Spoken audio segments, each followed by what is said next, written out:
हम सौरभ कर्ण अपने सब गोटे के प्रणाम करै छी और आइ एकटा भगवती गीत सुनाबै छी।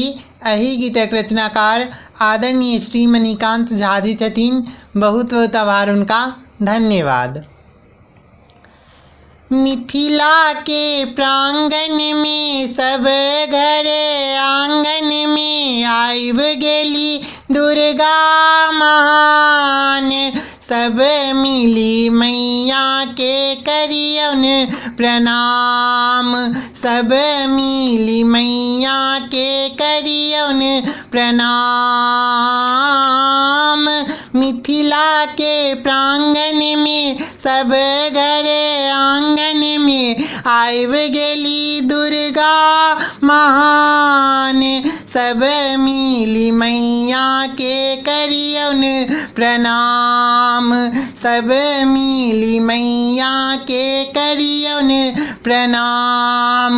सब मिली मैया के करियौन प्रणाम। परिभाषा शुरू भेल नवरात्रा।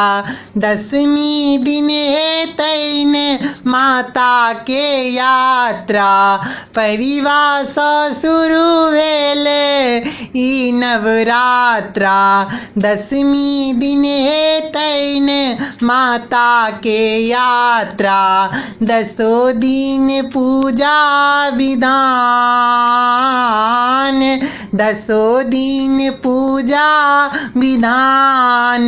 सब मिली मैया के करियौन प्रणाम। सब मिली मैया के करियौन प्रणाम। मिथिला के प्रांगण में सब घर आंगन में आइब गेली दुर्गा महान। सब मिली मैया के करियौन प्रणाम। सब मिली मैया के करियौन प्रणाम। कलश बैसाख जयंती के बागे। अम्बा आराधन गीत भास रागे। कलश बैसाख जयंती के बागे। अम्बा आराधन गीत भास रागे। पाठक से ओरियान। पाठक से ओरियान। सब मिली मैया के करियौन प्रणाम। सब मिली मैया के करियौन प्रणाम। मिथिला के प्रांगण में सब घर आंगन में आइब गेली दुर्गा महान। सब मिली मैया के करियौन प्रणाम। सब मिली मैया के करियौन प्रणाम।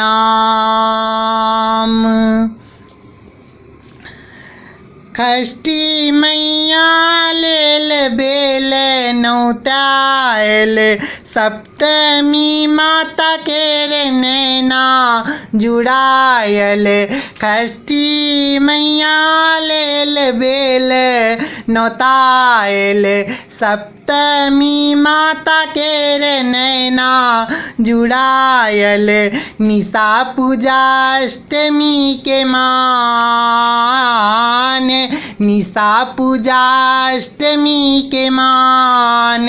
सब मिली मैया के करियौन प्रणाम। सब मिली मैया के करियौन प्रणाम।